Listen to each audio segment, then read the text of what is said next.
شروع اللہ کا نام لے کر جو بڑا مہربان نہایت رحم والا ہے۔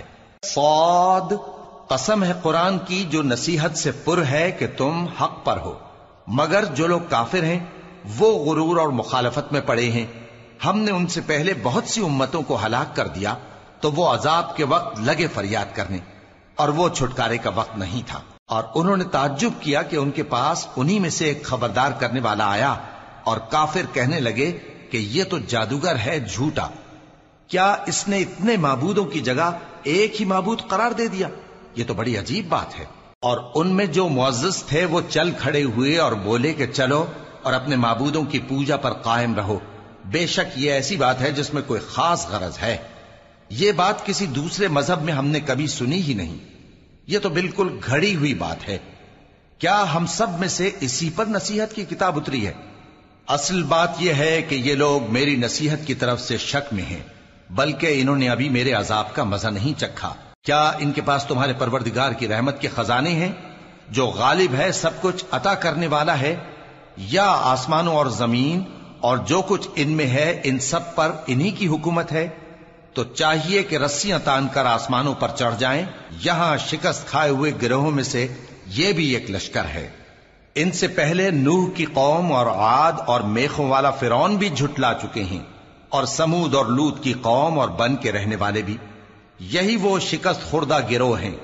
ان سب نے پیغمبروں کو جھٹلایا تو میرا عذاب ان پر آ واقع ہوا، اور یہ لوگ تو صرف ایک زور کی آواز کا جس میں شروع ہونے کے بعد کچھ وقفہ نہیں ہوگا انتظار کرتے ہیں، اور کہتے ہیں کہ اے ہمارے پروردگار، ہم کو ہمارا حصہ جلدی سے حساب کے دن سے پہلے ہی دے دے۔ اے پیغمبر صلی اللہ علیہ وآلہ وسلم، یہ جو کچھ کہتے ہیں اس پر صبر کرو، اور ہمارے بندے داؤد کو یاد کرو جو صاحب قوت تھے، بے شک وہ رجوع کرنے والے تھے۔ ہم نے پہاڑوں کو ان کے زیر فرمان کر دیا تھا کہ صبح و شام ان کے ساتھ تسبیح کرتے تھے، اور پرندوں کو بھی کہ وہ جمع رہتے تھے، ہر ایک ان کے آگے رجوع رہتا تھا۔ اور ہم نے ان کی بادشاہی کو مستحکم کیا اور ان کو حکمت اور فیصلہ کن خطابت عطا فرمائی۔ اور اے نبی صلی اللہ علیہ وآلہ وسلم، کیا تمہارے پاس ان جھگڑنے والوں کی بھی خبر آئی ہے جب وہ دیوار پھاند کر اندر داخل ہوئے؟ جس وقت وہ داؤد کے پاس آئے تو وہ ان سے گھبرا گئے۔ انہوں نے کہا کہ خوف نہ کیجیے، ہم دونوں کا ایک مقدمہ ہے کہ ہم میں سے ایک نے دوسرے پر زیادتی کی ہے، تو آپ ہم میں انصاف سے فیصلہ کر دیجئے اور بے انصافی نہ کیجیے گا، اور ہم کو سیدھا راستہ دکھا دیجئے۔ بات یہ ہے کہ یہ میرا بھائی ہے، اس کے ہاں 99 دمبیاں ہیں اور میرے پاس ایک دمبی ہے۔ یہ کہتا ہے کہ یہ بھی میرے حوالے کر دے، اور گفتگو میں مجھ پر حاوی ہو رہا ہے۔ انہوں نے کہا کہ یہ جو تیری دمبی مانگتا ہے کہ اپنی دمبیوں میں ملا لے، بے شک تجھ پر ظلم کرتا ہے، اور اکثر شریک ایک دوسرے پر زیادتی ہی کیا کرتے ہیں۔ ہاں، جو ایمان لائے اور عمل نیک کرتے رہے، اور ایسے لوگ بہت کم ہیں۔ اور داؤد نے خیال کیا کہ اس واقعے سے ہم نے ان کو آزمایا ہے، تو انہوں نے اپنے پروردگار سے مغفرت مانگی اور جھک کر سجدے میں گر پڑے اور اللہ کی طرف رجوع کیا، تو ہم نے ان کو بخش دیا، اور بے شک ان کے لیے ہمارے ہاں قرب اور عمدہ مقام ہے۔ اے داؤد، ہم نے تم کو زمین میں خلیفہ بنایا ہے، تو لوگوں میں انصاف کے فیصلے کیا کرو، اور خواہش کی پیروی نہ کرنا کہ وہ تمہیں اللہ کے رستے سے بھٹکا دے گی۔ جو لوگ اللہ کے رستے سے بھٹکتے ہیں ان کے لیے سخت عذاب ہے، اس لیے کہ انہوں نے حساب کے دن کو بھلا دیا۔ اور ہم نے آسمان اور زمین کو اور جو کائنات ان میں ہے اس کو بے مقصد نہیں پیدا کیا، یہ ان کا گمان ہے جو کافر ہیں، سو کافروں کے لیے دوزخ کا عذاب ہے۔ جو لوگ ایمان لائے اور عمل نیک کرتے رہے، کیا ان کو ہم ان کی طرح کر دیں گے جو ملک میں فساد کرتے ہیں، یا پرہیزگاروں کو بدکاروں کی طرح کر دیں گے؟ یہ کتاب جو ہم نے تم پر نازل کی ہے بابرکت ہے، تاکہ لوگ اس کی آیتوں میں غور کریں اور تاکہ اہل عقل نصیحت حاصل کریں۔ اور ہم نے داؤد کو سلیمان عطا کیے، بہت خوب بندے تھے، اور وہ اللہ کی طرف بہت رجوع کرنے والے تھے۔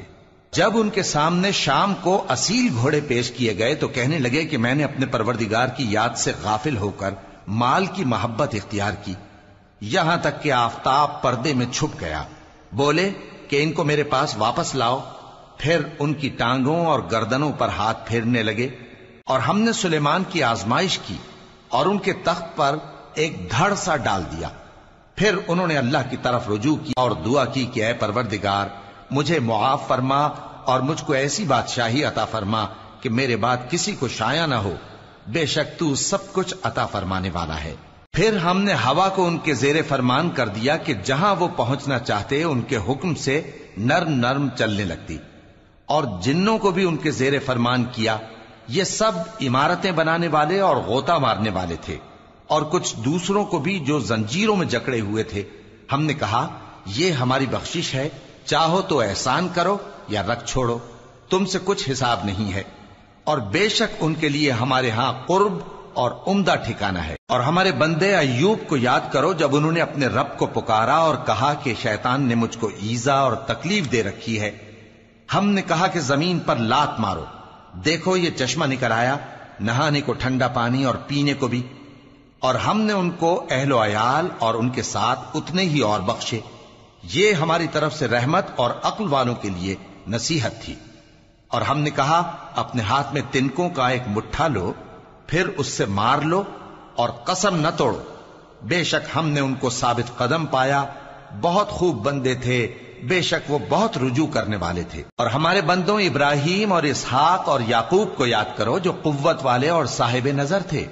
ہم نے ان کو ایک صفت خاص آخرت کے گھر کی یاد سے ممتاز کیا تھا، اور وہ ہمارے نزدیک منتخب اور خوبی والوں میں سے تھے۔ اور اسماعیل اور الیسع اور ذوالکفل کو یاد کرو، اور یہ سب بھی خوبی والوں میں سے تھے۔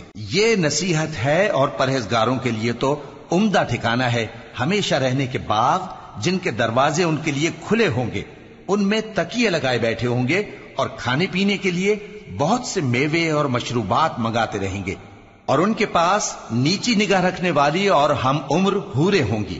یہ وہ چیزیں ہیں جن کا حساب کے دن کے لیے تم سے وعدہ کیا جاتا تھا، یہ ہمارا رزق ہے جو کبھی ختم نہیں ہوگا۔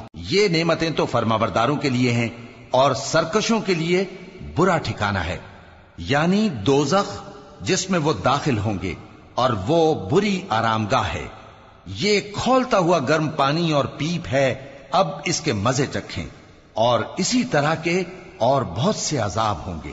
یہ ایک فوج ہے جو تمہارے ساتھ گھستی چلی آ رہی ہے، ان کو خوشامدید نہ کہا جائے۔ یہ دوزخ میں جانے والے ہیں، کہیں گے بلکہ تمہیں کو خوشامدید نہ کہا جائے، تمہیں تو یہ بلا ہمارے سامنے لائے ہو، سو یہ برا ٹھکانہ ہے۔ وہ کہیں گے اے پروردگار جو اس کو ہمارے سامنے لایا ہے اس کو دوزخ میں دگنا عذاب دے، اور کہیں گے کیا سبب ہے کہ یہاں ہم ان لوگوں کو نہیں دیکھتے جن کو ہم بروں میں شمار کرتے تھے؟ کیا ہم نے ان سے ٹھٹھا کیا ہے، یا ہماری آنکھیں ان کی طرف سے پھر گئی ہیں؟ بے شک یہ اہل دوزخ کا جھگڑنا برحق ہے۔ کہہ دو کہ میں تو صرف خبردار کرنے والا ہوں، اور اللہ اکیلے اور غالب کے سوا کوئی معبود نہیں۔ جو آسمانوں اور زمین اور جو مخلوق ان میں ہے سب کا مالک ہے، غالب ہے، بخشنے والا۔ کہہ دو کہ یہ ایک بڑی ہولناک چیز کی خبر ہے جس کو تم دھیان میں نہیں لاتے۔ مجھ کو اوپر کی مجلس والوں کا جب وہ جھگڑتے تھے کچھ بھی علم نہ تھا، میری طرف تو یہی وحی کی جاتی ہے کہ میں کھلم کھلا خبردار کرنے والا ہوں۔ جب تمہارے پروردگار نے فرشتوں سے کہا کہ میں مٹی سے انسان بنانے والا ہوں، جب میں اس کو درست کر لوں اور اس میں اپنی روح پھونک دوں تو اس کے آگے سجدے میں گر پڑنا، سو تمام فرشتوں نے سجدہ کیا مگر ابلیس کہ وہ اکڑ بیٹھا اور کافروں میں ہو گیا۔ اللہ نے فرمایا کہ اے ابلیس، جس شخص کو میں نے اپنے ہاتھوں سے بنایا اس کے آگے سجدہ کرنے سے تجھے کس چیز نے منع کیا؟ کیا تو غرور میں آ گیا یا اونچے درجے والوں میں تھا؟ بولا کہ میں اس سے بہتر ہوں کہ تو نے مجھ کو آگ سے پیدا کیا اور اسے مٹی سے بنایا۔ فرمایا بس یہاں سے نکل جا، تو مردود ہے اور تجھ پر قیامت کے دن تک میری لعنت پڑتی رہے گی۔ کہنے لگا کہ میرے پروردگار اچھا تو مجھے اس روز تک کہ لوگ اٹھائے جائیں مہلت دے۔ فرمایا کہ تجھ کو مہلت دی جاتی ہے اس روز تک جس کا وقت مقرر ہے۔ کہنے لگا کہ مجھے تیری عزت کی قسم میں ان سب کو بہکاتا رہوں گا سوائے ان کے جو تیرے چنے ہوئے بندے ہیں۔ فرمایا ٹھیک ہے، اور میں ٹھیک ہی کہتا ہوں کہ میں تجھ سے اور جو ان میں سے تیری پیروی کریں گے سب سے جہنم کو بھر دوں گا۔ اے پیغمبر کہہ دو کہ میں تم سے اس کا صلہ نہیں مانگتا اور نہ میں بناوٹ کرنے والوں میں ہوں۔ یہ قرآن تو اہل عالم کے لیے نصیحت ہے، اور تم کو اس کا حال